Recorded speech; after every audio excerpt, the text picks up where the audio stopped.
On this episode of The Darker Side of Boxing, we discuss the story of Norman E. Selby, otherwise known as Charles Kid McCoy, a trickster in the ring, a celebrity out of the ring, a man that would literally lie, cheat and steal his way through life. But one day, life would take a drastic turn, and things would never quite be the same again. This is all about the life of the real McCoy.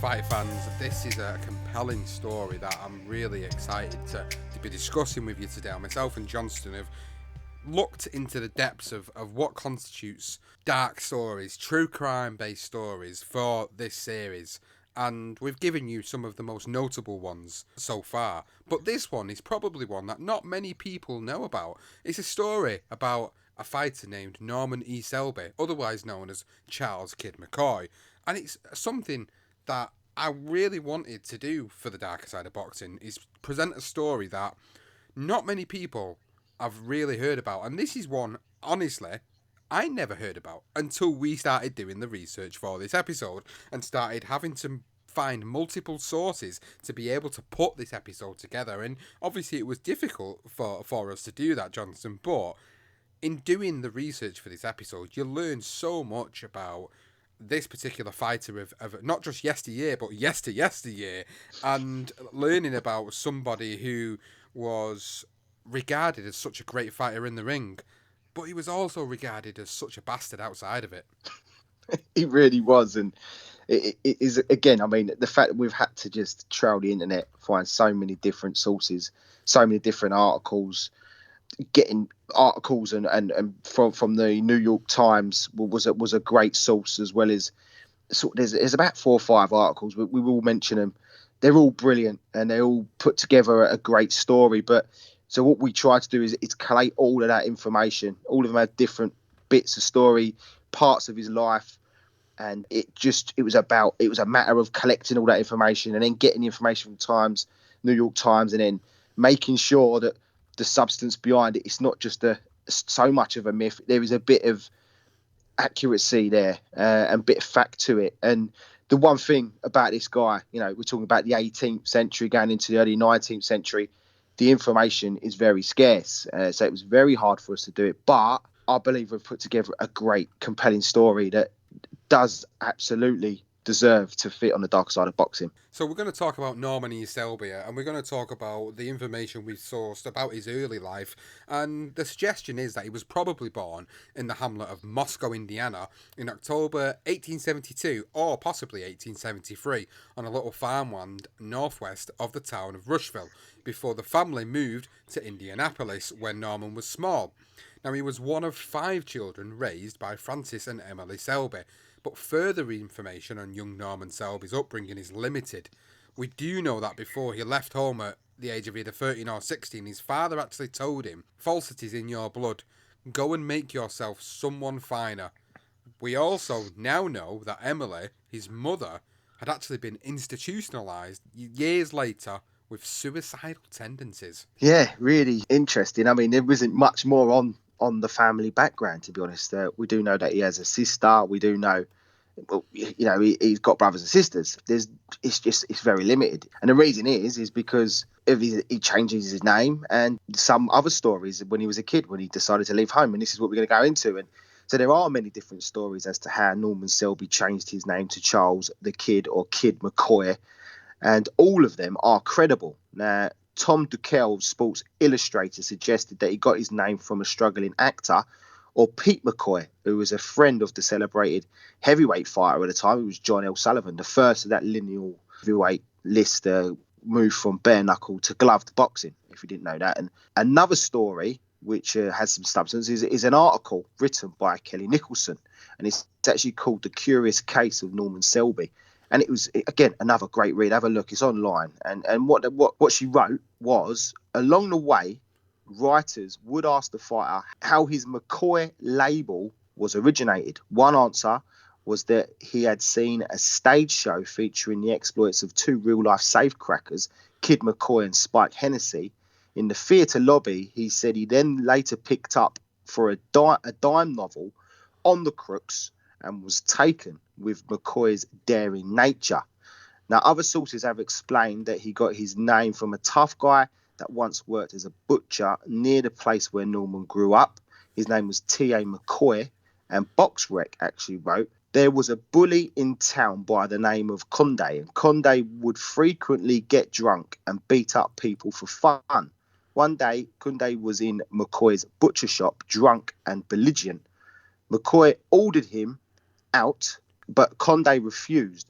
So McCoy gave Conde a thorough whipping. And that's what they said in Boxrec. Now, legend has it that McCoy was in the ring with an opponent when someone made reference to his fast hands and was likened to that old butcher, T.A. McCoy. What a start! What a compelling start to this guy's limited life story, and obviously the way he originated the name Kid McCoy. Now, another story which also comes from many different sources says at the age of 13, he and a few schoolmates were up to the usual mischief and were in for the cane. So Norman suggested that they all had to leg it, saying, instead of returning to class, we headed for the freight yard and hopped on the first train east.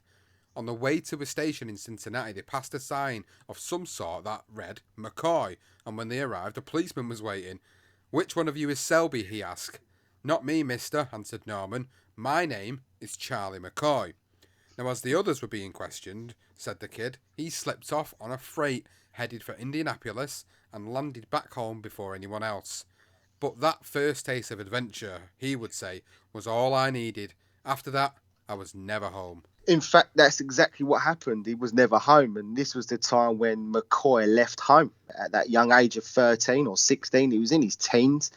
And he began to learn his craft, boxing craft, while riding the rails and between basically beating up hobos. And there was also rumours he used to hang out at the YMCA in Louisville. Now, as a runaway, McCoy would travel by rail on the sneak, basically bunking trains, which was at the time called rail riding. Now, he started in the Midwest, then worked his way eastwards towards Cincinnati, getting into rail yard scraps along the way, beating up those hobos or just earning a few bob doing that. And he would stumble across many unsavory characters where there's no doubt he would have suffered abuse, whether it be physically, mental, or even sexually, possibly. There are so many other stories. I did go off the trail a little bit and started reading about the kids that went rail riding, and some of the stories were not pretty, let's put it that way. So although this has never been documented, there have been, as I say, many god-awful stories of these orphan trains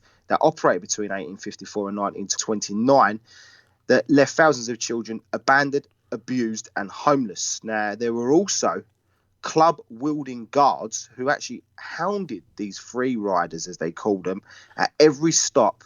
So for him not to have been caught and have been abused of any type of way, he would have been a very, very lucky boy indeed. He really would have been a very lucky boy indeed. I think it's probably safe to say at some point, as you rightly pointed out, he was probably abused physically, mentally, and potentially even sexually. We just never know. That information's never been documented, as we've said. There's nothing out there that's going to indicate that. Now, in order to keep away from those dark characters, many runaway children were actually small enough to clamber under the trains and ride the rods. These steel truss rods were used to support the underside of the car in order to provide it with the strength to carry heavy loads. Now, there could be 4 or more of these truss rods under the car floor running the length of the car. Some would carry a board to place across the rods to lie on. Others would just lie on one rod and hold on tightly. Riding the rods was, of course, very dangerous. When a train moved at high speed, the cars could bounce and rock violently. If the track was rough and rock sharpnel might be tossed up, which could actually strike one of these riders and potentially injure them. And it wouldn't surprise me if actually a few of these kids were killed because of that. Oh, God, you could imagine. It's just, they're literally hanging these rods. You can see, I had a look at some of the photos online, and if they didn't have a ball, they were literally hanging on. So, oh, God, it's crazy. Some of them actually thought it was quite fun. I had some sources some kids saying how much fun they had. I was going to whack a few of them in, but I thought I think we get the gist of this. And so once again, we're going to refer to Kelly Clarkson's article. She said, one evening, as his train pulled into St. Paul, the teenage Selby was spotted by a cop who came trotting alongside the car with stick ready. Climbing out from underneath, Norman tried to run. When cornered, he had no choice, but this time, instead of taking his usual hit, he lashed out with a kick to the groin, basically kicked the policeman in the buttocks, then raining down retaliation on the man until his blood ran. And the young refugee, as in Norman, he basically done a runner and he was off. He beat off his predator and he basically switched it. And he said himself it was a feeling that he would never forget. Now, according to McCoy, he learned his special punch one evening while resting in someone's barn after a day of riding the rails. Now, he noticed a cat strike at a ball of string and he imitated its actions. The punch that he mimicked was a left hook, a punch that involved a turning of the wrist just before impact. McCoy called it the corkscrew, a punch that he'd been recognised as inventing, but in truth, it was probably just a brilliant left hook. Now, McCoy was adamant that his was different, that he gave his left wrist an extra extended spin that increased its speed and its power to cut and injure his opponents. In March 1898, the New York World wrote that McCoy's movements are quick and cat-like. He does not look the prize fighter, nor is he built like one. Although there are enough credible sources to confirm that McCoy did study a cat as a kid, he extends this story by saying, "It was the principle of rifling.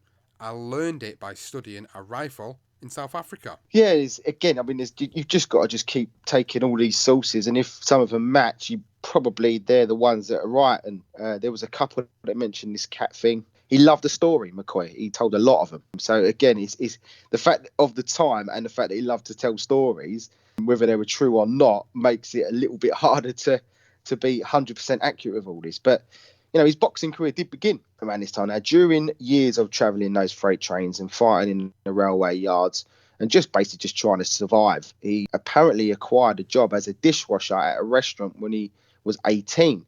Now, according to BoxRec, McCoy arrived in St. Paul, Minnesota, around the summer of 1891. They recorded his first professional fight in St. Paul against a chap called Peter Jenkins on June 2nd, winning on points over 4 rounds.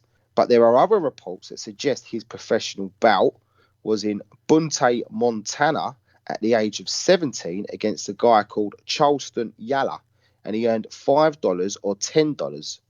One thing that seems to be accurate is that he debuted under his birth name, Norman Selby, and it would be the first and last time that he would use his real name in the ring.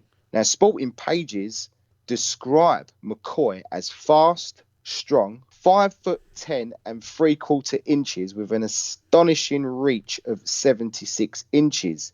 He would practice for hours jumping sideways and running backwards. He said once, "In a backward race, in fact, I could probably beat any man in the world." McCoy would always claim that he never trained to make his opponents believe that they were in for an easy night's pay. Truth was, he would hide away at Cedar Bluffs, his farm outside Saratoga, New York, and train like a lunatic. John Harder of the Stax Reader wrote that he improved the use of his left hand by eating, writing, and throwing a ball left-handed. In 1893, while training for a fight in New Orleans against Frank LaMode, McCoy picked up a few dollars sparring with Ruby Robert, aka Bob Fitzsimmons, who was widely recognised as the world's middleweight champion. Now, George Larder wrote about their meeting in great detail. "You're a cunning bugger," Fitz told him after McCoy feinted a left and drove his right straight into the pit of Bob's stomach, showing that he had mastered one of Fitzsimmons' favourite moves, the solar plexus punch. "And you can hit almost as hard as I can," said Fitzsimmons. "For the same reason," the kid said. "What in hell do you mean by that?" said Fitz. "You're knock-kneed, Bob," McCoy said. "I figured the reason you hit so hard is because your punch comes up from the knee instead of the waist or the hip." Now, following these sparring sessions, McCoy had adapted his own knees to come inward by walking around for 20 minutes at a time, holding a 50-cent piece between them. Wow, that's some training, that, isn't it? That's so mad, isn't it? Yeah, 20 minutes to half hour apparently.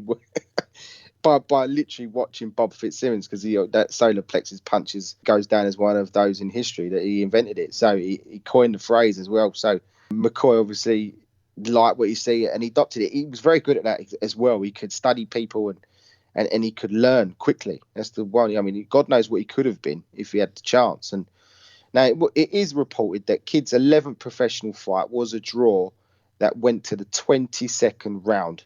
But a more reliable source, which contained more details, suggests that the fight with Ike Bone, who was 20 pounds heavier, actually went into the 19th. Either way, it was a marathon. Now, to say McCoy was an active fighter would be an understatement. He entered the ring pretty much once a month, sometimes twice, fighting at lightweight or welterweight, and in less than 3 years, he was undefeated after 19 fights and accumulated 14 knockouts along the way. Now, some of his opponents, in fact, quit in the ring after taking such a beating due to McCoy's over-aggressive style. And McCoy did say, a quick knockout could be constituted as merciful. I always tried for one.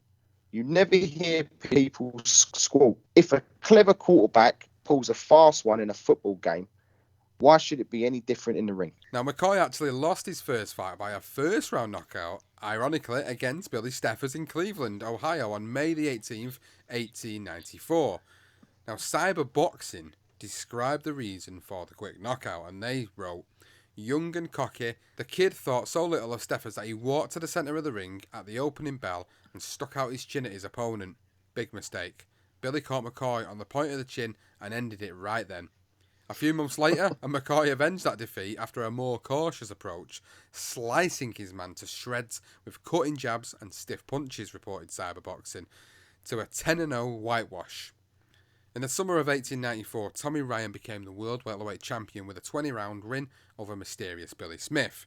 Now, while champion, Tommy actually brought in McCoy as a sparring partner, and there are several claims that he actually gave McCoy an absolute beating every time.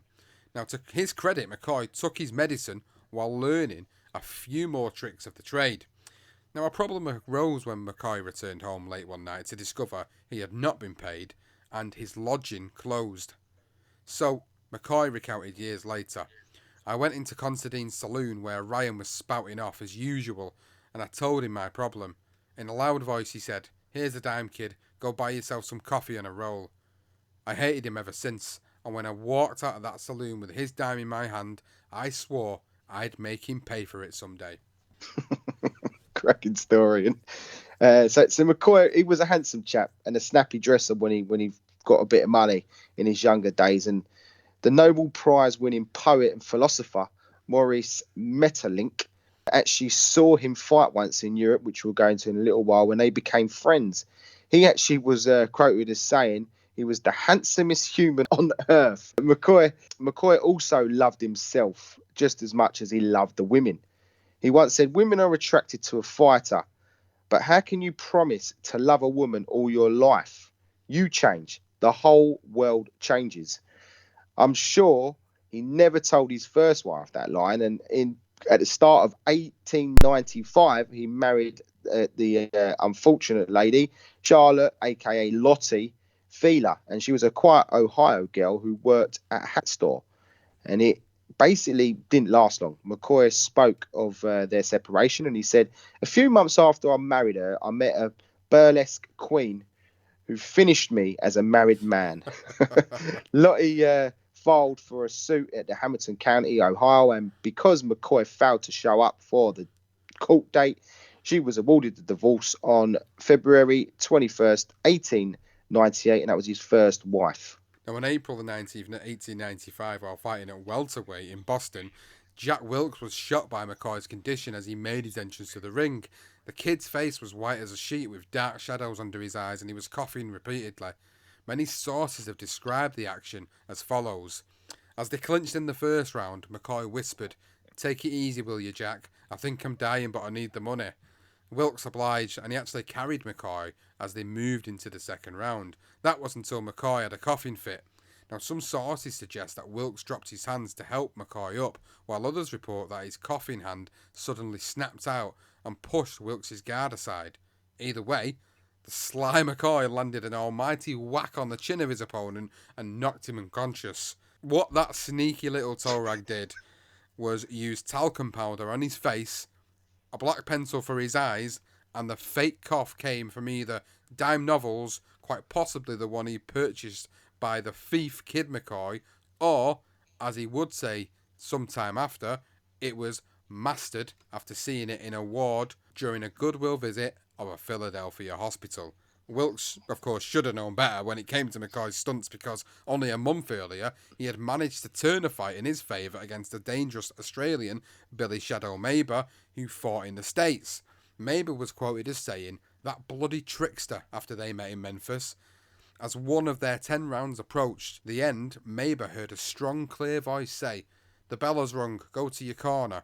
As he turned away from McCoy, he got smacked straight down the pipe and it rocked him badly, and the fight turned in his favour, winning on points. What a dodgy bastard.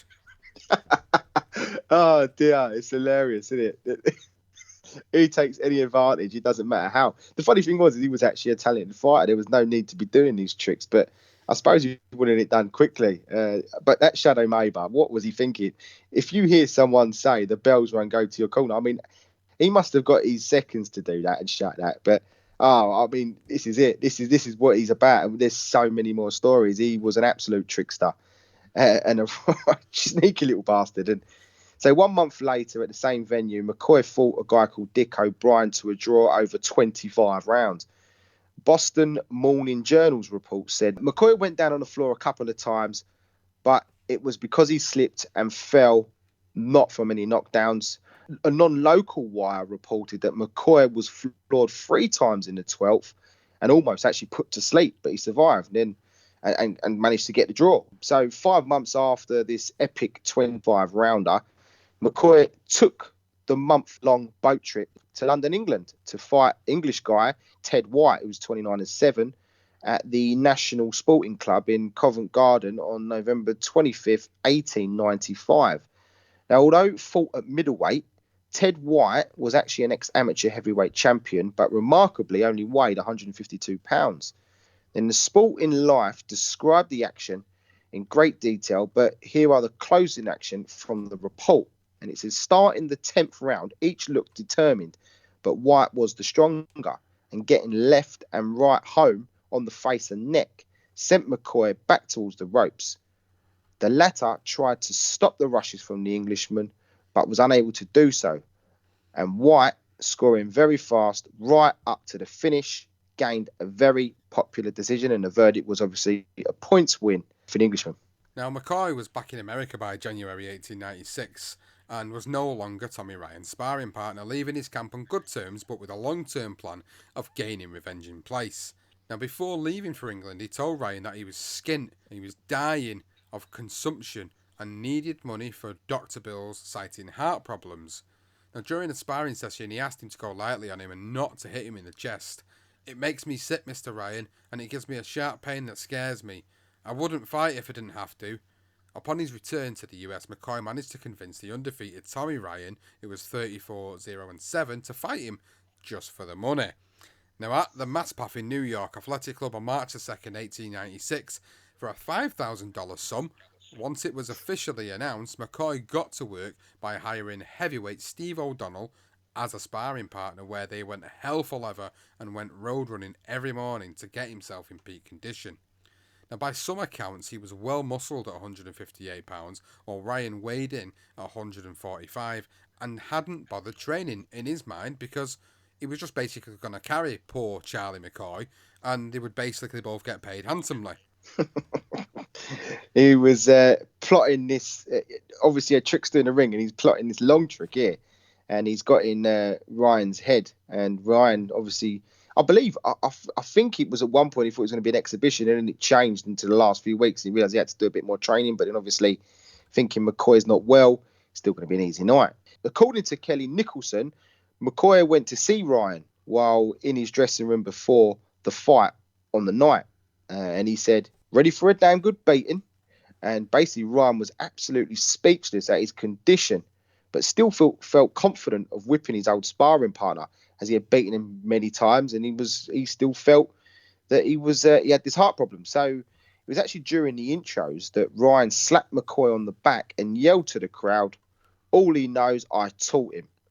Now, Ryan targeted the chest area to try and find openings, but of course, McCoy had no heart problems at all, and he took the shots well, and he actually floored Ryan in the eighth. Some of those present said later that McCoy could have actually finished Ryan at that point, but chose to extend the lesson, putting the champ down again in the ninth. By the 12th round, Ryan became desperate and swung wildly, exposing his chin to a swift right that put him to the canvas for a third time.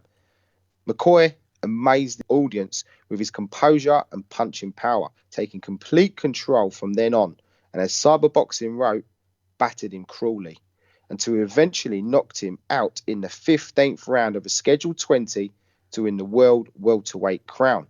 The New York Herald wrote the next morning, McCoy's cleverness was a revelation to the spectators and to none more than Ryan, who in the early part of the fight seemed to think he would win easily. After the fight, McCoy told the press, I was sure I would lick Ryan, but I didn't want him to think I thought so. Honestly, what a sneaky guy this guy is. He's pulling every stunt he can to win a fight. He's literally lying, cheating, and stealing to win fights at this point. So he moved on in his career, and now he decides to make a decision to move up in weight. Now, he never defended that welterweight title. Instead, he vacated it and moved up to the middleweight division in search of a second world title in his second weight class. Now, 2 months after the Ryan victory, he defeated mysterious Billy Smith by disqualification at the Newton Street Armory in Boston. The Los Angeles Times claimed that it had been reported that McCoy would claim the middleweight championship if he won. That title was left vacant by Bob Fitzsimmons in 1894, with no obvious champion between 1895 and 1896. Now, to get himself ready for a future shot at the world middleweight title, McCoy travelled to South Africa in December of 1896 and knocked out the South African middleweight champion Bill Doherty in 9 rounds in Johannesburg. Now, they fought again in January 1897 in Cape Town to a no decision after 6 rounds. Now, folklore has it that while in South Africa, he fought an enormous barefoot native in Bulawayo called the King of the Kaffirs. The kid knew that it was unlikely he could avoid him for the whole fight, so he came up with one other slippery plan. He asked his seconds to discreetly throw a few tacks into the ring so he could slow down his opponent and soon render the hometown fighter as an easy target. The tacks apparently are from, I believe, it's tacks from the carpet. So he stuck it in the corner and he's basically stepped on him and he's obviously hurt his feet, and that was when he sort of had a go at him. You know, he's gone into him, and that's where I believe he knocked him out. It's another folklore story. You don't know. There's no documentation of this. There was a couple of articles that mention it. So yeah, make your own out of that. It may have happened, but he does do this trick again. So quite possibly he did. Now, McCoy returned to America in 1887 and married Charlotte Smith in St. Louis before she divorced him a few months later. He then met yet another woman who some said was the one real love of his life, who was actress Julia Woodruff. Now, by chance, they actually shared a car on a train heading from New York to Philadelphia when a fight broke out. Now, while McCoy broke up the altercation, he caught her eye, and before long, the two were an item. In fact, they would marry and divorce 3 times in the coming years. And that same year, at the Bijou Theatre in Pittsburgh, McCoy supposedly knocked out Mike O'Hara and Mike Creedon on the same day. On September 8th, 1897, McCoy and Tommy Ryan fought a rematch at middleweight in New York, but the fight was actually stopped in the 5th round due to a police raid, and it was declared a draw. Now, quoted by referee George Siller, who actually said there was no reason for the police to have intervened in this bout. Both men were strong and could have finished. There was only one decision possible under the circumstances, and I gave it a draw. The Brooklyn Daily Eagle reported a month later that McCoy's fight with Jim Hall, 50, 14 and 14, was a fix. This bout was scheduled for 6 rounds, but was such a blatant fake, the referee stopped it and declared it a no contest. This is just madness. In November of 1897, McCoy knocked out Beach Rubel in 2 rounds before flattening old-timer George LeBlanc. Once again, it was actually reported that both fights were on the same day, but LeBlanc was drunk and Rubel was making his debut. McCoy laid partial claim to that middleweight title in the following month by stopping Dan Creedon, not to be mistaken with the other Mike Creedon, in 15 after not coming out of his corner in the 16th round. Once again, after capturing a portion of the middleweight title, McCoy opted not to defend it, and despite his slight build, McCoy chose the decision to move into the heavyweight division. Wow. So he did return to the ring in March of 1898, fighting 3 separate opponents. First, a second round knockout of Nick Burley. He then fought Jim Bates and Vern Hardenbrook on the same day in what were likely exhibition matches, winning one and fighting to a no contest in the other. 2 months later, McCoy took on his first legitimate heavyweight, the 6'2" Gus Rulin, who weighed in at 180 pounds, over 20 pounds heavier than McCoy. Although some believe he looked bigger. McCoy outpointed his larger opponent over 20 rounds, with again cyberboxing describing it as a terrible drubbing. In 1900, McCoy managed a casino on the corner of Broadway which was high profile, with famous celebrities of the time like Lillian Russell, Anna Held, and the comedian Marianne Dressler, all making appearances. But the year before was a busy one. He first faced Tom Sharkey, who also owned a club, on January the 10th, 1899, at the Old Lenox Athletic Club in New York City. It was the biggest gate of McCoy's life. $46,000 he got that night.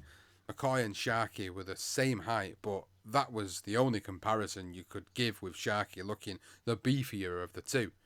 Now, McCoy fought with intelligence, keeping away from his larger opponent while counterpunching. McCoy actually sent Sharkey to the floor twice in the second round, the same man that went 45 rounds with James J. Jefferies. Now, McCoy was in complete control until his legs went in the 10th and Sharkey caught him with a body punch, then with a smashing blow on the jaw. After the count, Sharkey attacked McCoy again, thinking the bout was still on, dropping him with another left. Paul Armstrong, the playwright who wrote Alias Jimmy Valentine, was covering the fight, described the last moments, and in his words he said, "He clawed the canvas like some deep-sea crab, rattled along on all fours, and then bobbled into a meaningless heap." After the defeat, McCoy was reported to be sobbing in his dressing room and bitter while spreading rumours that Sharkey must have a steel plate stuck under his rotten hide. The description there from Jimmy Valentine is quality. Some of these writers were, the way they could mention or speak of a fight is great. So now we're going to go into another. This is a part of McCoy that you would know if you look into it. It's actually one of the first things you probably spot, but in terms of how it come about, this is what we're going to talk about. So this is the origins of why he was called the real McCoy. So days before the Joe Troinosky fight in Chicago, the Chicago Tribune declared that Kid McCoy, as a defensive fighter, probably has no peer. He glides in and out of mix-ups, parrying blows with right and left and landing all over an opponent at the same time. On March 24, 1899, McCoy and Troinosky competed in a memorable slugfest in San Francisco.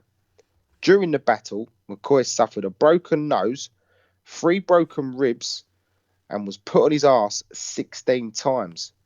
McCoy was never the type of fighter to give up, or as some suggest, it was just another one of his cheats.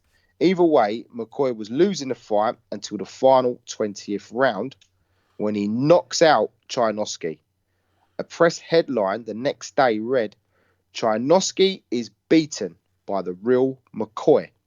So some boxing enthusiasts believe this moment to be the origins of that very famous expression, the real McCoy. Now, others claim the term was coined after Kidd's scam in the Tommy Ryan fight. But McCoy tells a better story, a story written by the Los Angeles Times. And McCoy, in his own words, said, "I'm in a saloon with a charming young lady as usual. A drunk is making passes at her. I try to brush him off without too much fuss. Beat it, I say. I'm Kid McCoy. He laughs and says, yeah, well, I'm George Washington. I have to clip him a short one, and down he goes. He wakes up 10 minutes later, rubs his jaw and says, geez, it was the real McCoy." It's a pretty good story of how he got his name, if it is entirely true, of course. Yeah, I Now, don't believe it. I think it's probably the heading, but because he loved his stories and he half told them well. yeah, well, we know how much of a cheat he was at this point, so it doesn't surprise me if he's a cheat. He's probably a compulsive liar as well at the same time. Yeah. So, following the epic Janosky win, McCoy fought 4 times in August 1899. Once again, he fought 2 guys on the same day, knocked out another 4 days later before losing a shock defeat to Jack McCormick in bizarre circumstances. Now, sitting at ringside, famed referee George Siler said, "It looked to me like a fight lost through overconfidence." Apparently, McCoy had both hands down at his side when McCormick landed flush on the jaw, knocking him out in the first round. McCoy and Janosky met for their rematch in October, which ended in controversy.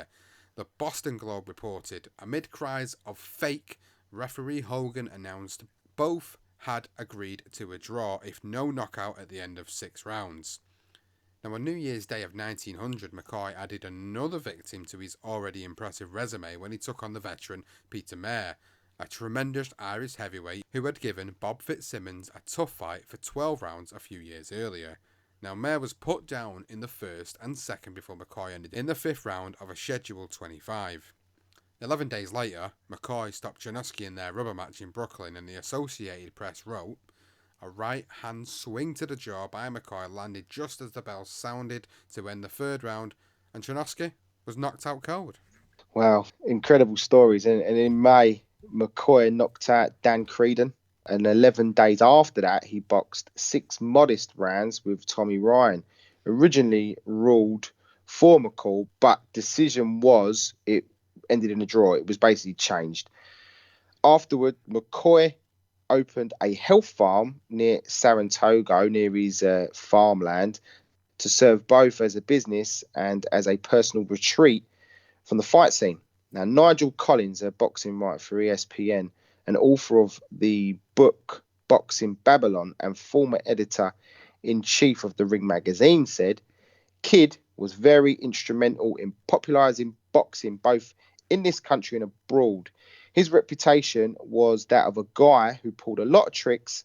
Sometimes he also threw fights. And now one fight in particular that took place at Madison Square Garden on August 30th, 1900 now, and the turn of the century, has actually become notorious for having been rigged, which led to the New York State banning boxing for 20 years. McCoy actually took on a legendary heavyweight gentleman, Jim Colbert, and it seems that McCoy faked the knockout loss to win bets. One reporter wrote it was the cleverest boxing match ever seen, as it should have been, considering how carefully it had been rehearsed in advance. In an article written by Hillwell Schwartz of the Mitt Press, Colbert's wife apparently told a reporter the fight was a fake, and every sporting man in town knows it.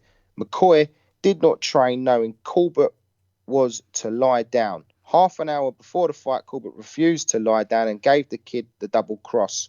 McCoy was so mad that he would not shake hands. McCoy, on the other hand, basically did not concede that the fight was a fix. He said, I fought a bad and wrong kind of fight by smothering up and not being the aggressor.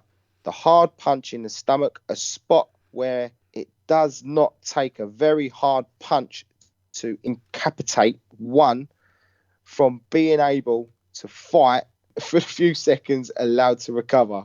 Corbett's wife then changed her story after McCoy's interview, saying the fight had not been fixed and that she was lying because she was about to divorce Gentleman Jim and had wanted to get even with him for cheating with other women. McCoy admitted to a cheat inside the ring, a naughty trick that gave his punches more pop.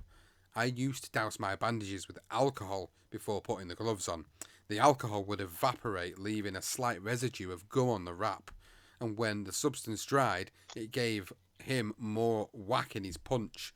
Nigel Collins also believes that McCoy was probably what we would call today a manic depressive. Interesting that, considering what we said about his mum. McCoy only fought 3 times in 1901, winning all by knockout, and continued his on-off relationship with Julia Woodruff when they married in 1901, divorced the same year, and got married again in April 1902. However, they would divorce a third time and last time, making this his fifth failed marriage in total. And it was one that he requested after getting a taste of his own medicine. He said she ran away with a man named Thompson. They took a tour around the world, and when they got back, I jogged her on, basically. McCoy moved on quickly, and he got married a sixth time to another actress and showgirl, Indiana Arnold, who basically played Dorothy on a stage hit The Wizard of Oz, which was a big hit at the time, obviously. And they were like your celebrity couple of today without social media, and it lasted 2 years. Indianola made a statement after their separation was made public, saying McCoy's a good fellow, but he's the kind of man who ought not be married. He belongs to the public. Great quote. Now, only 2 fights have been recorded in 1902, both in May, both newspaper decisions. A win over Fred Russell and a defeat to Kid Carter, where McCoy hit the deck 5 times and was still recovering from a hand injury sustained in the fight with Fred Russell. Now, by 1904, McCoy fought only twice, was bankrupted and divorced. The second of those fights came against Jack Root for the inaugural World Light Heavyweight Championship, where McCoy was floored 7 times. He was in $25,000 worth of debts that included one of $320 for clothing and another of $569 for repairs to a fast red car. He had no assets and needed money, so he made his return to the ring in April of 1904 when he faced massive Dutch import Herr Plack, who stood 6 inches taller and outweighed McCoy by 70 pounds. During the action, McCoy allegedly told his opponent that his shorts were slipping. He pointed hysterically at Plack's waistband. "Your pants are slipping, pull them up." Clearly as gullible as they come, Plack reached down to sort himself out when bang! The Daily Review wrote, McCoy drove a vicious left flush to the chin, dropping Plack like a log. The gong saved him from being knocked out. He was carried to his corner only to be knocked out 10 seconds after the opening of the second round. The blood was running through him like a stream. As he, as in Plack, knelt by the ropes, the police appeared at ringside and stopped the bout. Now, Plack's American manager sent him back to Holland on the next cattle boat, which was pretty ruthless of him to do that. Absolutely. Poor geezer gets conned in the ring, knocked out, and then sent back to Holland. Oh, wow. Mad days. Now, with mounting debts after yet another divorce, a career documented record of 68 wins, 7 losses, 9 draws, the now 32-year-old McCoy was basically feeling his age after all those fights and probably 7 more that was never documented. But he still managed to fight the following month against the legendary Philadelphia Jack O'Brien in a close fight that the Atlanta Constitution recalled McCoy had the best of the first and fourth rounds, while O'Brien had the kid in trouble at the close of the fifth and also in the sixth round. Also reporting the fight as a clever and even but dull fight. McCoy fought for the last time in 1904, winning a 20-rounder on points in September before marrying a young widow of a millionaire, Lillian Ellis, the following year.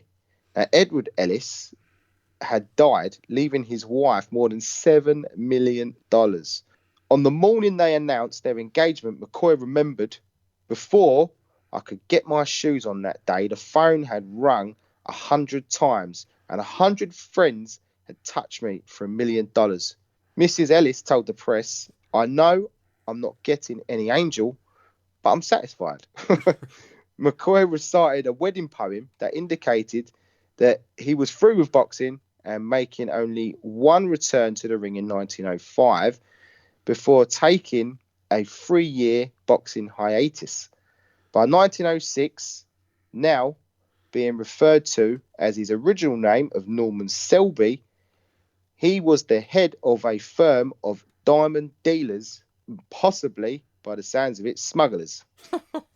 So he's gone from one extreme to another here. So he's gone from cheating in the ring, he's gone and managed to find himself a golden goose, go with somebody who's got $7 million, and then a couple of years later he's ending up being the head of a firm of diamond dealers, possibly diamond smugglers. Now it just gets better and better, this story. It really gets better and better, and more deep into the rabbit hole than you probably ever imagined this story's going to go. So McCoy does actually lace up his gloves again, twice in 1908 at the age of around 35-36. He knocked out Peter Marr again in 2 rounds and fought young Jim Stewart in New York, where he was up to his old tricks once more. John Lardner describes the pre-fight antics. When the referee called them out for instructions, McCoy tramped heavily on the youngster's feet and bumped him accidentally in the eye with his elbow. Next, McCoy grabbed Stewart by the scruff of his neck with one hand, pulled down his head, and cracked him 2 or 3 times in the jaw with his other fist. Young Jim Stewart survived these preliminaries, and the fight got underway and went 6 rounds to a no decision. "Tell me, Mr. McCoy," said Stewart afterward, "did you expect to soften me up with that stuff?" McCoy replied, "God knows, boy. You can never tell till you try." Oh, this geezer's an absolute character, isn't he? Oh. So McCoy's former wife, Julia Woodruff, and was actually a close friend of his new wife, Lillian, actually commented about the fight, basically saying, I did not approve of his entering the ring again, but he was a winner in the ring and he's a failure in business.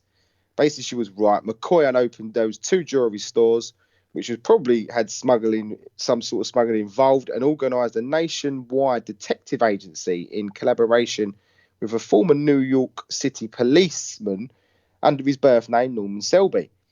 Now, he employed a mining engineer as a Willard Hayne, and both got nicked for disorderly conduct. Rumour is McCoy was fooling around with his wife, Mrs. Hayne, aka Edna Valentine, who would eventually go on to marry him in 1911 after his 7th divorce the year before. They settled in New York near his bar and restaurant in the Hotel Normandie, close to the site of the former casino establishment, which eventually folded when he had recurrent trouble keeping his liquor license. Basically got stripped of his license. I think the mayor stripped a hell of a load of occupancies and got rid of their license. And I'm guessing it probably ran bootlegging time, or the prohibition, sorry. The restaurant was apparently a favourite hangout for jewel smugglers.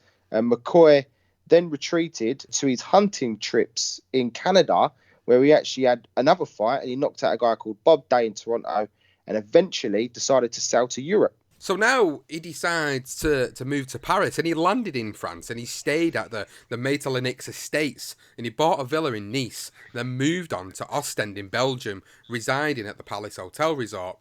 Austrian royalty was staying in the same hotel when the Princess von Thurn on taxes declared that $80,000 worth of her jewels were missing. The man charged with the theft was one Squealer Kemp, a New York gambler who had been posing as an entrepreneur from London. Since McCoy had been seen in his company, police now wondered if he had taken the goods with him when he departed for the States. As a result, he was picked up in London and held in prison for a month until it was finally decided that evidence against him was non-existent and he was freed.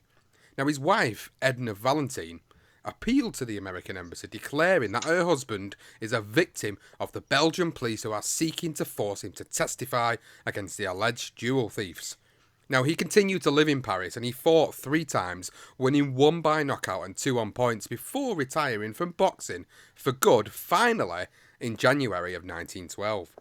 What a story. This guy it just seems to follow him. Trouble everywhere he goes. He is a bit of trouble, let's be honest.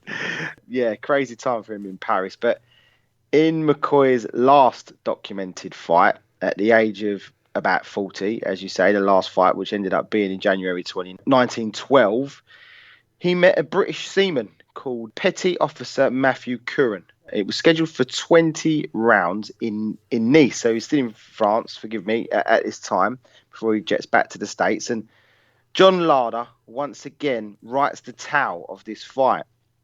And he says, 3/4 of the way through the fight, the timekeeper sitting by the ring in evening clothes, took a tall glass of whiskey and soda with an attendant and placed it carefully on the apron of the ring. A moment later, the kid ran into a punch from Kieran, fell to the floor near the timekeeper's seat, snatched up the highball and drunk it off. The fight actually ended up going the full distance. What a great, again, I mean, this guy is just absolutely comical in the ring, isn't he? So the fight went the full distance, right? It was a close fight, but McCoy made his last fight a winning one. He basically got the Duke, as they say. A full fight had gone down in folklore, but is not necessarily documented because it was an exhibition against a guy called Jean Chalamet or Chalamon, and it was basically around the fourth round. So, and this is how the story goes. And McCoy he kept looking up at the balcony at what he told Jean, I'm going to call him, was a beautiful woman in the balcony. Now, in the end, obviously, the curious Frenchman, he succumbed to have a great gander himself and have a quick look to see a woman. He keeps looking up at him. Next thing he knew, wallop. Fight was over. So even in his very last fight, although not documented, it goes down in folklore that apparently knocked out this massive man by pretending a beautiful woman up in the balcony. So summing up this guy's boxing career actually quite brilliantly. What a great story that is. I'm telling you now, like, everything he can do to win a fight, he's doing it. So basically, this fight, he's continuing to look up at this girl on the balcony, and he's doing it to distract his opponent, Charmont. And then it's got to the point where Charmont, I'm thinking, what is this guy looking at? Why does he keep looking up there? And as soon as he looks up there, he gets absolutely clobbered and dropped and stopped. And it's unbelievable how, like, he's using this sort of psychology in the ring to be able to distract an opponent.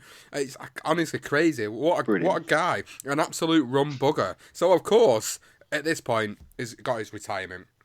Now, he did get many accolades from other fighters following his retirement, and the sports writer, first of all from the Chicago Examiner, Damon Runyon, described McCoy as one of the cleverest, craftiest men who ever put on boxing gloves.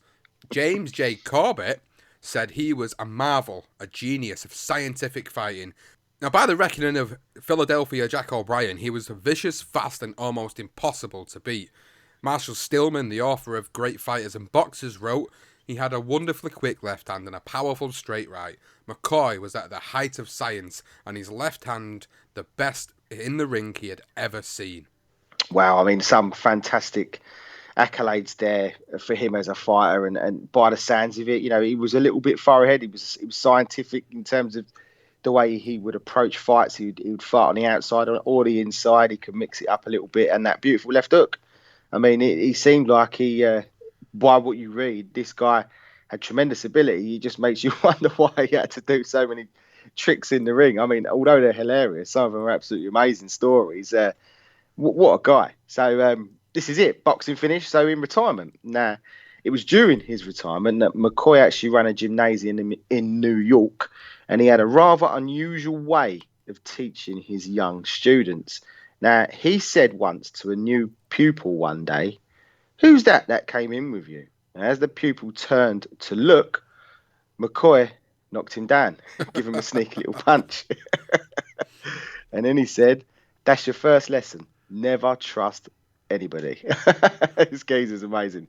And then he'd say, $5, please. That was how he would teach his young kids that came in.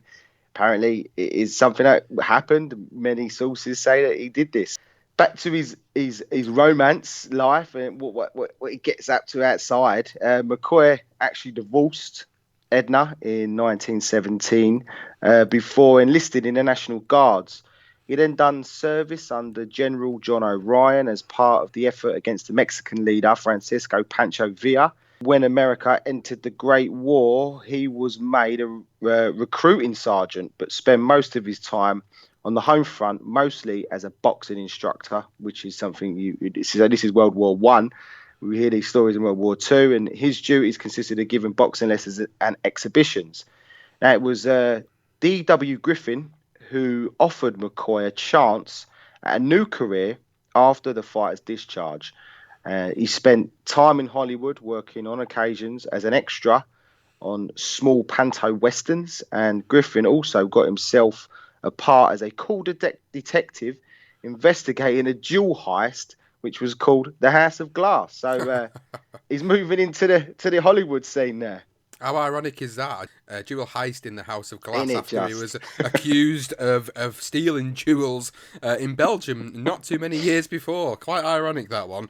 So then in 1919, he appeared in Griffith's masterpiece, Broken Blossoms, or The Yellow Man and the Girl. McCoy even helped coach Charlie Chaplin, of all people, on how to box for one of his movies. Now, by 1920, McCoy was married a ninth time to Carmen Crowder, and they lived in Hollywood. But after they reportedly lived together for only 3 days, they got divorced on September the 4th, 1920. Now, 2 years later, 1922, McCoy's bankrupt, and he's citing debts of over $9,000, and he has some assets consisting of several suits of clothes. He never had a pot to piss in at this point. 1922 is the year where things really start to take a bit of a drastic turn, and we come to the part of the story now, really, Johnston, where it becomes the epitome of the darker side of boxing. This is what it's all about now. So after that glittering career, really, I mean, to do what he done in the ring was fantastic, and then to move into the Hollywood pictures, he was a face. He was well known. This guy, that's the other thing we probably haven't highlighted enough, is this guy was massively famous. Now he's he's in films. They're all hearing these great stories of him in the ring. For those that haven't seen it, there wasn't social media, there wasn't even TV, there was nothing like that. So it was always newspapers and stories. So this guy was huge, and to the point where I did read once that someone actually compared him to like an O.J. Simpson. So that's how big he was in America. This guy was massive deal. And it was during this time that McCoy was knocking around with a wealthy art and antiques dealer and a supposed gem smuggler. And his name was Albert Moores. Now, while working as his wife's bodyguard, McCoy obviously couldn't help himself and ended up bedding his wife, Teresa Moores. Oh, fuck's sake. Now, although they were separated, as in the Moores, Mr. and Mrs., basically a divorce was pending. Now, police were actually called to Teresa Moores' residence following a disturbance. Now, this, ironically, wasn't McCoy. The separating couple got into a row over a property settlement, which resulted in Mrs. Moores hitting Mr. Moores in the mouth, while McCoy actually tried to protect his now girlfriend. So a divorce followed, and McCoy moved into an apartment in Nottingham, New York, with Teresa, but they actually put their names down for this property under the names of Mr. and Mrs. N. Shields. Not quite sure what that was about, but their relationship was apparently a hostile one. And 92-year-old Frances Pearlstein Gunnett, who was basically the Moores' former secretary, she actually described a rift forming, and she said, Teresa's friends Sam and Anne Shapp, who own a dress next door to the antique store, told her that McCoy was a bum. I mean, not a big deal, but he was a bum, and I believe Teresa passed that information on to McCoy, and he weren't too best pleased with it. So they got himself into a little bit of a row.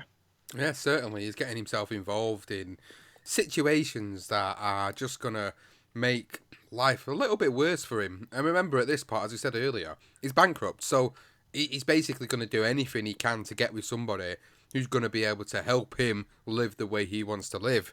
Now, on August the 11th, 1924, at a few minutes after midnight, their neighbour in the next apartment said that she heard a woman's voice in the Shields flat cry out, "Oh my God, don't do that." The cry was repeated. Then came a single gunshot. The neighbour investigated by knocking and trying to open the door, but it was locked.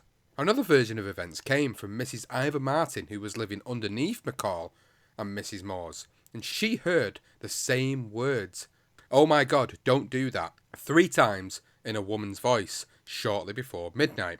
She also heard a man's muffled voice. After hearing a scuffle with more pleading, she heard one shot ring out before hearing a thump like a body hitting the floor. Now, Mrs. Martin was quoted in the New York Times. "When the shot came, I jumped out of bed, pushed the switchboard lamp, and noticed the time was exactly 5 minutes after midnight. But I was scared and put the light out right away and listened. There was a full moon outside, and it was pretty light. 5 minutes later, I heard footsteps down the stairway. There were steps of two persons.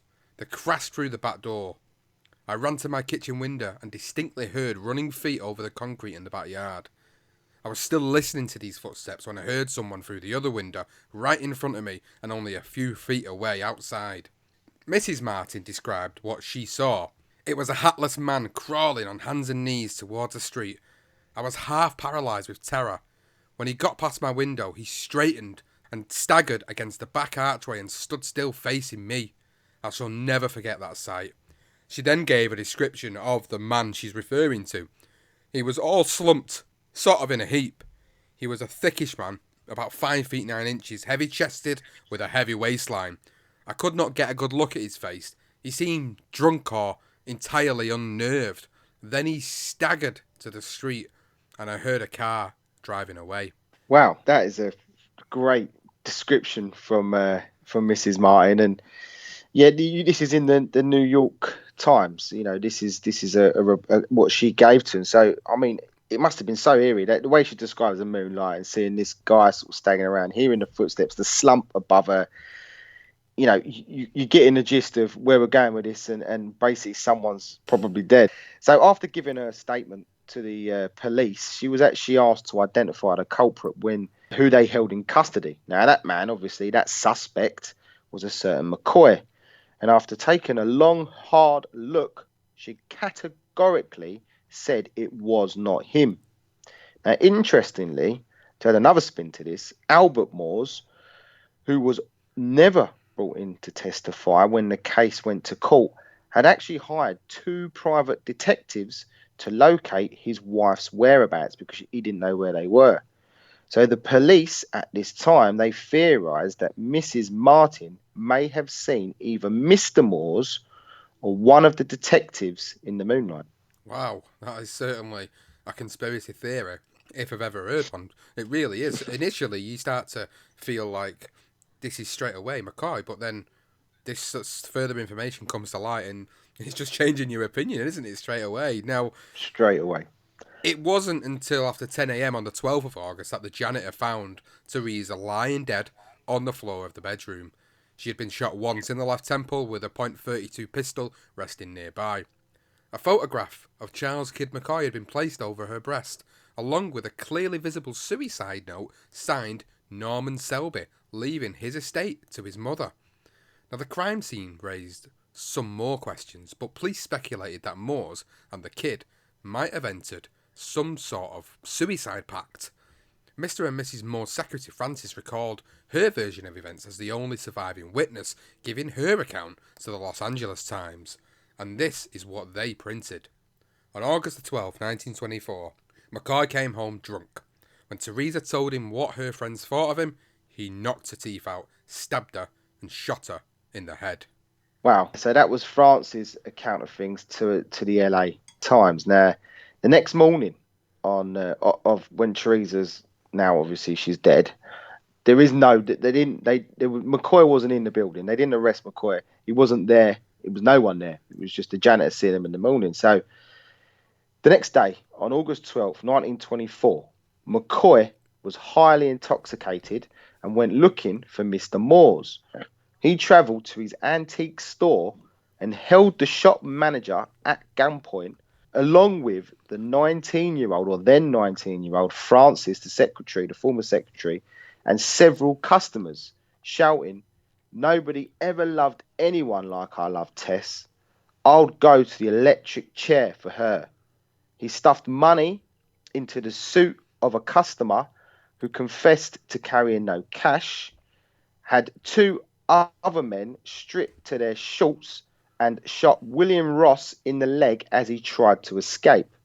Now, according to the San Diego Union, he ordered the porter to strike up some music on the phonograph so these people can pass out to slow music. Francis told the LA Times that McCoy actually gave her $300 because she was soon to be married as a wedding gift. She later returned that to its original owners. Now, her boss, Albert, she said, never showed up, saying in a recent interview that he was off getting a haircut and then his new Cadillac wouldn't start, which basically saved his life. And McCoy then went in search of Teresa's friends, Samuel and Anna Shapp. So these are the ones that called him a bum. And he shot and wounded the pair of them. I believe it was both in the leg again on West 7th Street before racing through MacArthur Park, where police eventually caught up with him, although others suggest that he turned himself in. The next day's front page headline in the New York Times read, Kid McCoy arrested in death of a woman, shoots 3 others. Wow. Oh my God. Like, honestly, I honestly don't know what to think now at this point. Like, first of all, again, you start to think, did Kid McCoy kill Theresa Moores? And then you get the potential theory of Mr. Moores and a private detective maybe being involved in some way in doing this. And then it starts to make me wonder after hearing this story of him going into the store to try and find Moores and kill Moores, obviously with that intention, to then hold people up and shoot him in the leg and be intoxicated and talk about how much he basically loves Theresa. Why would he kill her? Why would he have done that? You know, that's just the point. I'm starting to wonder why. So McCoy said that he drank so heavily after Tess died that he did not have any recollection after or during the hostage situation. The victim, Anna Schnapp, was interviewed in Clare Barton Hospital by the New York Times, and when they asked her why Mrs. Moores did not break up with McCoy, she said, "Oh, I'm afraid to do that. He would kill me." Now, Francis told the Los Angeles Times a rather far-fetched story, but it was printed anyway. Theresa Moores had died wearing 2 long ropes of pearls, a diamond watch, an emerald and diamond ring, later reported in the news that she was wearing smuggled jewellery. But when her body was found, the jewellery was gone. When Albert Moores' friend, the county coroner, invited Moores to a séance, Moores took Francis along, and this is what she said to the reporter. When it was Albert's turn to speak, he asked his dead wife's spirit what happened to her jewellery. A woman's voice, sounding like Theresa, said it was in a safety deposit box at Citizens Bank on Spring Street under McCoy's sister's name. And it turned out it was. Yeah, I can't, for the life of me, I don't believe there was there was a seance. I think Francis got taken for a little bit of a ride. That's just my honest opinion. I think I think Albert had definitely somewhere along the line with it. You know, he was a friend of McCoy's before. You know, they met, you know, they were mates, and then eventually, you know, he ends up with his wife, bedding his wife and staying with her. I don't know. There's just something. There's more to this story, but we're digging in, and you just sort of getting these odd bits. And I did find another report, and the report does say one says that it was found in the bank, and this is as Francis say in this Citizens Bank in Spring Street, but another actually says that it was with his sister, and his sister actually handed it into the police. So when he went to his sister, I'm guessing he took the jewelry and gave it to her. Yeah, there are so many moments where you're just not quite sure. It's a tricky one. It's quite conflicting, you know, with a lot of the It really is. information. As we've said at the beginning of the episode, you know, it's difficult to get a lot of information on events that have happened so many years ago, where the technology wasn't around and you're literally only relying on newspapers, which we know newspapers are not always reliable. So it does make it a little bit difficult to believe some of the stuff that comes out of some of these witnesses' mouths. Now, we'll move into the manslaughter charge and, of course, the future court proceedings. So following his arrest, McCoy initially asked lawyer Lewis Jones to defend him, and according to some sources, he told Jones, "Stick around, kid. You'll see more fun here than you've ever seen in a courtroom in your life." In the end, he chose Jerry Geisler as his attorney, and they immediately pleaded insanity. But following assessments by 3 respected doctors, they changed their minds and requested that the charge be dropped from murder, which carried the death penalty by hanging, to manslaughter. The reason for the plea was because McCoy said that Mrs. Moores was unstable and suicidal. On the witness stand in December 1924, McCoy, being tried as Selby, sat very still, like a mannequin perch on a ventriloquist's knee, according to the New York Times. Then he began to reenact the death scene with the help of Jerry Geisler. By his accounts, he and Theresa had been in their apartment drinking scotch and soda. He made sandwiches. Tess asked him to cut hers into pieces, which he did with a kitchen knife, that she unexpectedly took from him and plunged it into her chest. He struggled with her, wrestling the knife away. Somehow, she got hold of his pistol when the gun went off. In a mock struggle, he and Geisler showed the court how McCoy had then tried to wrench the blade from her hand, suffering a cut himself in the effort. It was all very showy, but it was always going to be difficult to convince a jury when Mrs. Moores, who was right-handed, had an entrance wound on the left side of her head. McCoy apparently decided to end it all, began to write a suicide note, rested her on the floor, placed a photograph of himself in her arms, and lay down beside her to die, but he couldn't go through with it. Now, the prosecutor told the jury that McCoy had no notion of killing himself. He killed the lady for a very intelligent reason. She was rich, and she wouldn't marry him. They also said that he told his sister Jenny that Tess was dead, and I had to kill that woman. Wow. Oh my goodness. It just takes another turn. So McCoy's there. I mean, it seems so far-fetched, his story. I mean, he's making the sandwich and then she takes the knife off of him, stabs herself in the chest, then wrestles him to shoot herself in the head. It just seems a little bit crazy, doesn't it? I mean, it doesn't sound right at all. I mean, this guy was adamant he was innocent all the way through, but it just doesn't make any sense to me. Whether, I sort of go with this suicide pact, maybe that's what it was, and then he just didn't go through with it. I don't know. Really weird. But the prosecution said that he was angry at having been excluded from the management of Tess's estate, which was actually worth $110,000. Now, we know he was bankrupt. It does make sense. There is definitely a reason behind this. And angry, he was also angry at Albert, who, in a letter to Selby's brother-in-law, had threatened Selby by calling him a moral leper. And on December 30th, after 78 hours of deliberation, the jury declared McCoy guilty of manslaughter, and he avoided the death penalty, which, as you say, was by hanging.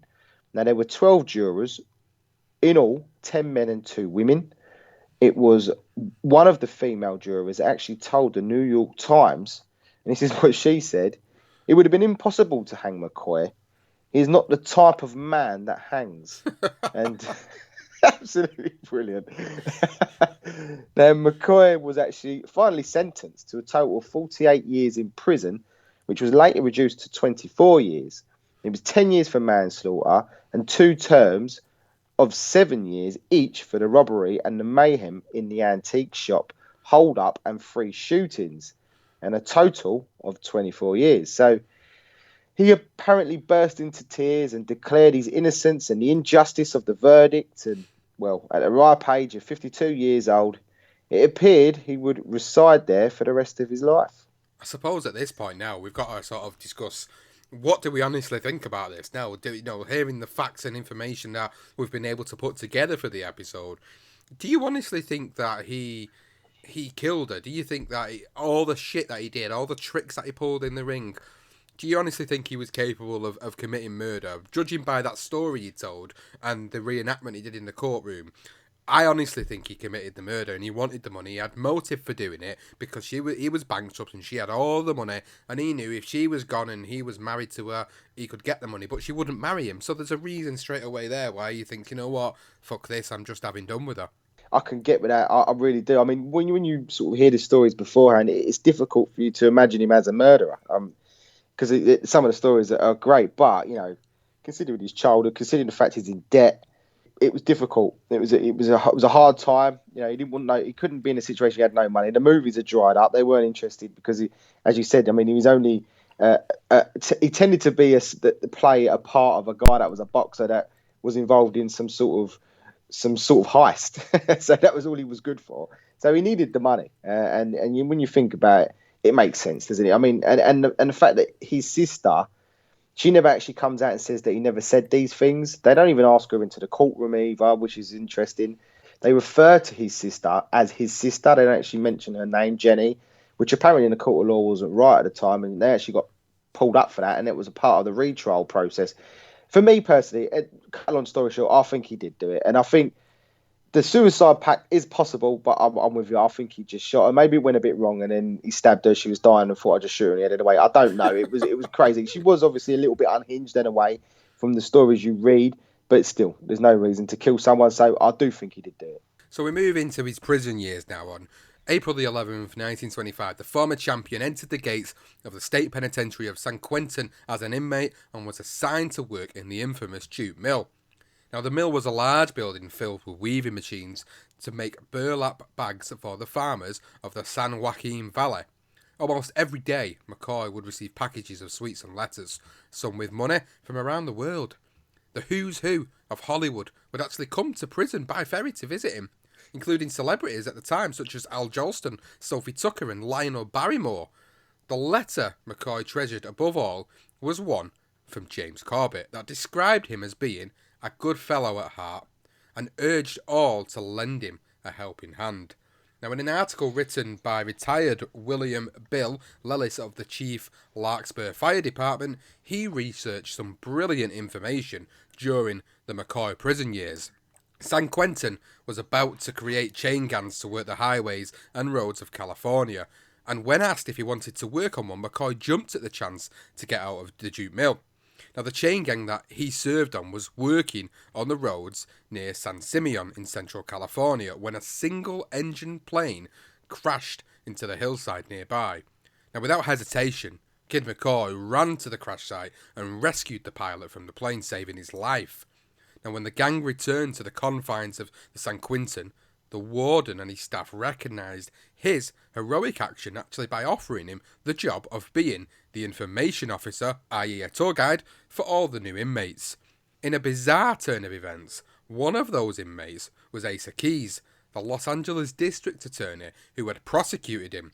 He was brought in as an inmate in the San Quentin after a conviction of bribery. And it was reported that McCoy once warned a young convict, "Remember that the bright lights go out the quickest." Kid McCoy knows. What a crazy, crazy story. Save some dude from a plane crash and then ends up getting a sort of promotion, if you like, being a tour guide. And then Asa Keys shows up, the district attorney that prosecuted him, and he gets done for bribery. I mean, wow. What a crazy, crazy life. And it still carries on. And on December 18, 1930, the kid was actually Keys' tour guide as well. And he actually introduced Keys to the prison, which is crazy. There's another point.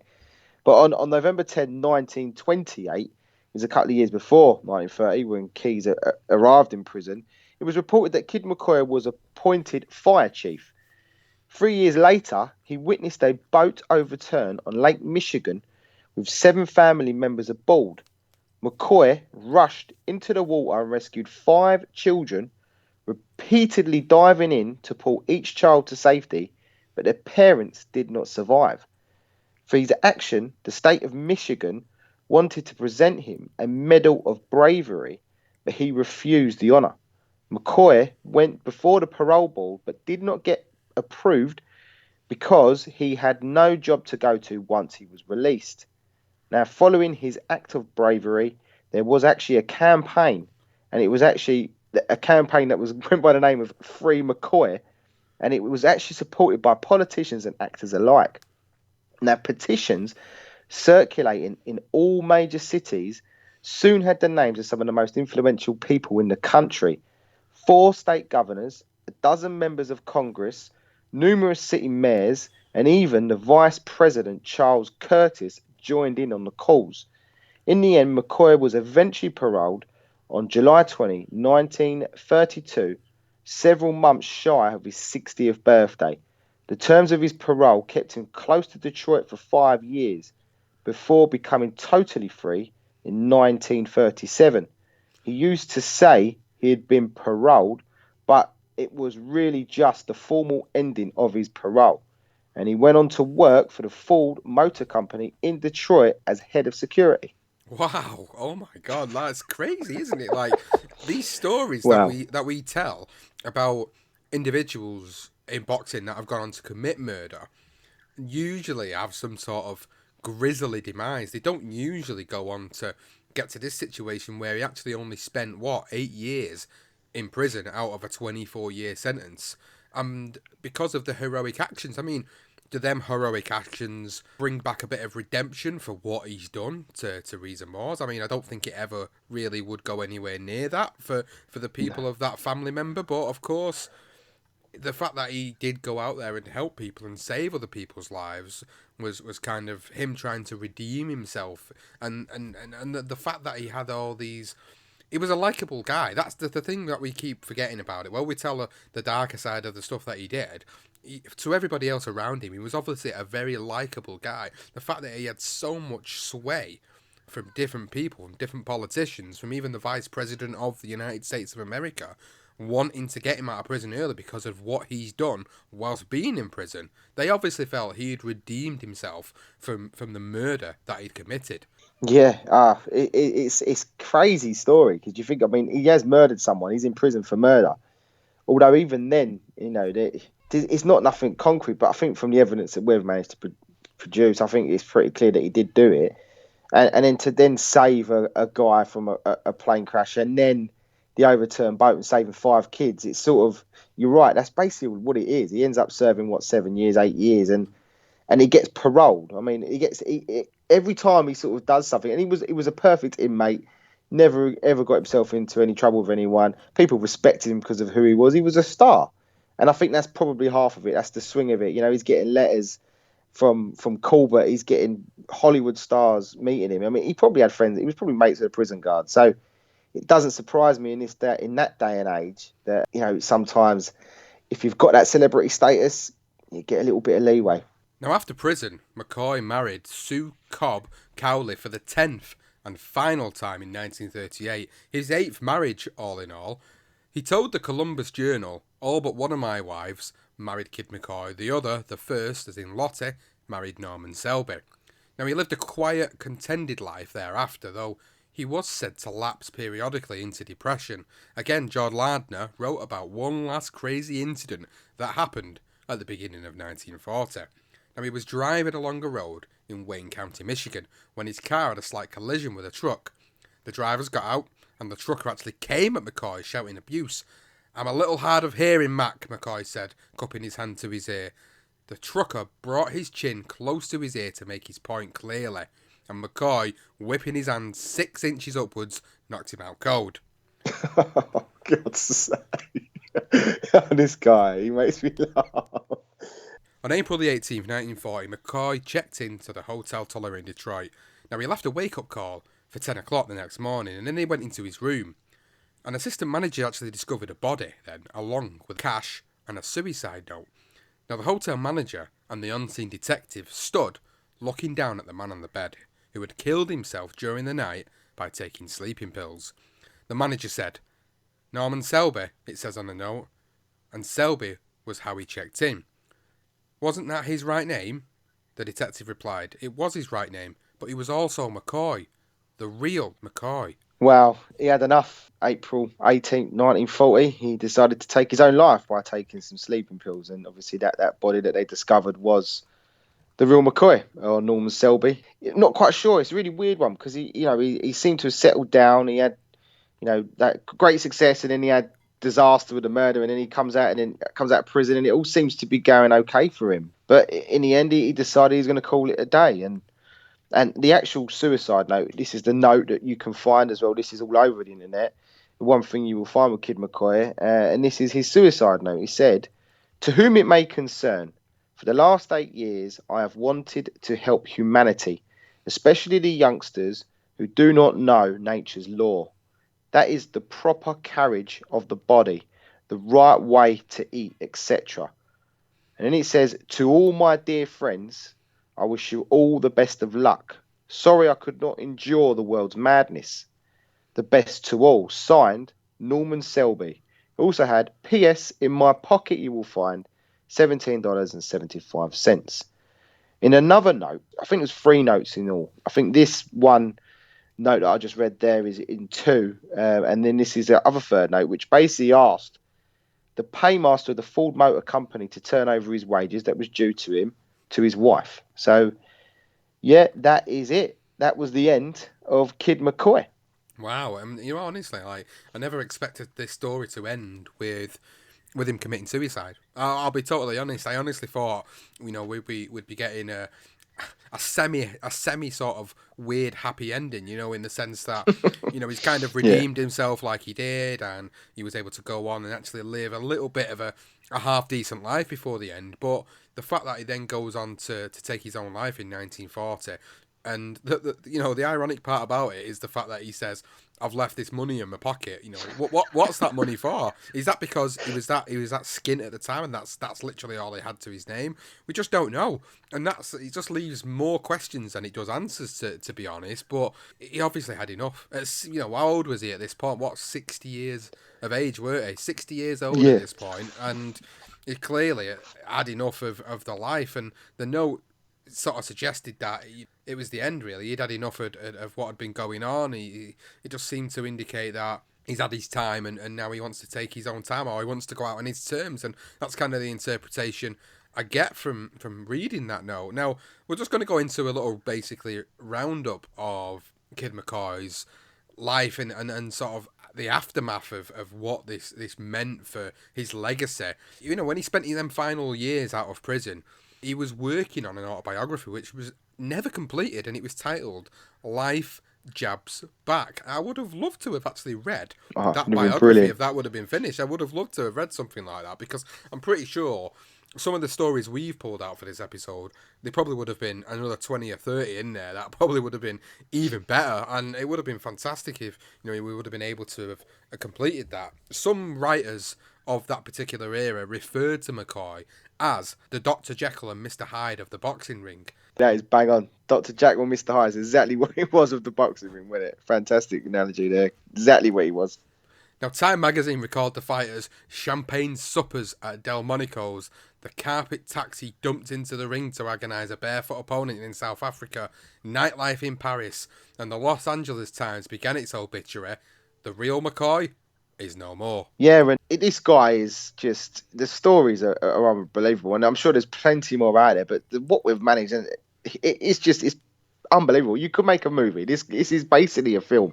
Someone should get all this information and make a great film, because I think it's there. All the material there you need is just with what we've given you. But Lardner, again, I thought this was a great little article that he put together, and at the end I thought he said a great little line here, and he says, "By violence, by trickery, and by a woman," as Lardner put it, "perhaps there has been one sin in his life that was too big for him to live with any longer." And I think that's probably, for me, I think that summarises his life. I think maybe they did have a suicide pact, him and Teresa. He couldn't go through with it, and that's why he took his life when he did. Maybe that was what it was. Variety magazine wrote, "It has been a daffy world.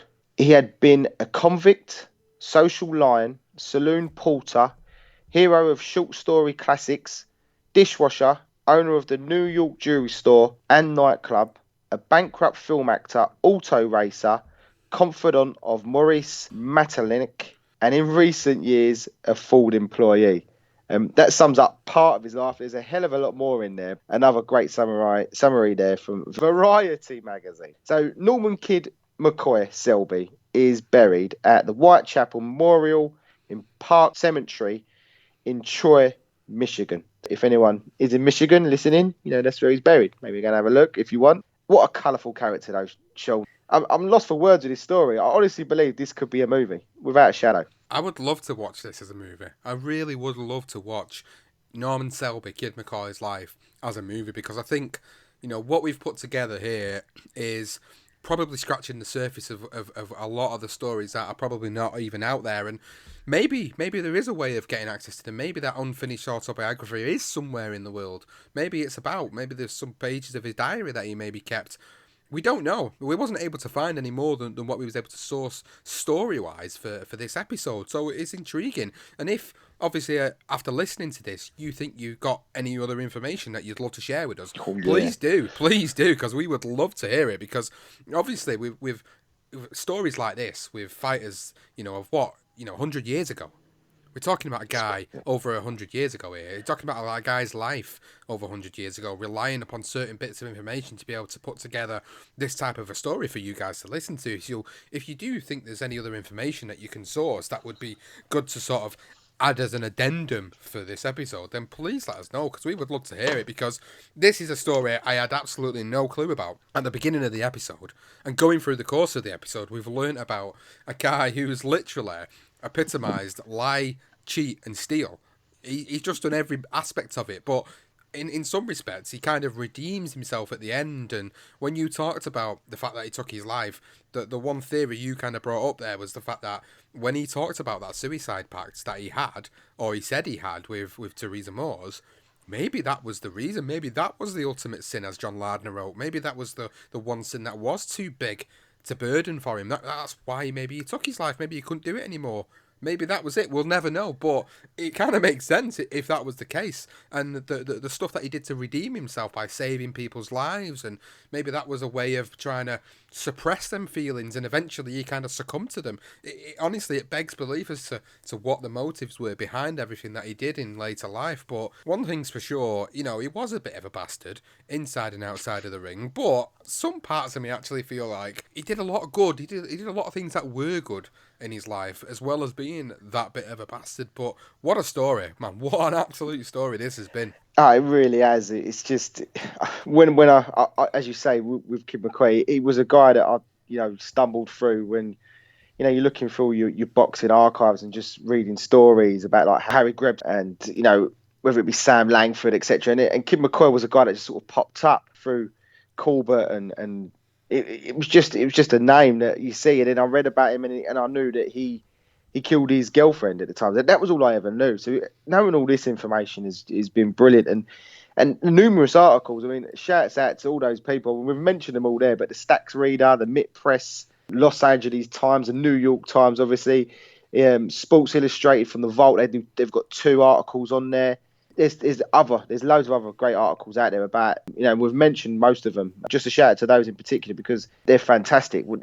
Some of them are really in depth and very detailed. Others, you sort of skim through some of the stories that we've put to you, but there are so many sources to back these stories out. It's not just one source. We've combined a couple, so we've tried to make it as factual as possible. But as you say, over 100 years ago, it's difficult to be factful about things when you have to rely on the newspapers because, as you say, they're not the best. But just to sum up what I think McCoy, I think there was a suicide pact. I think that is the only explanation for me because I just don't believe he was that type of person to have done it. I mean, you could be wrong. You're bankrupt. You're scratching at the surface. You're desperate for money.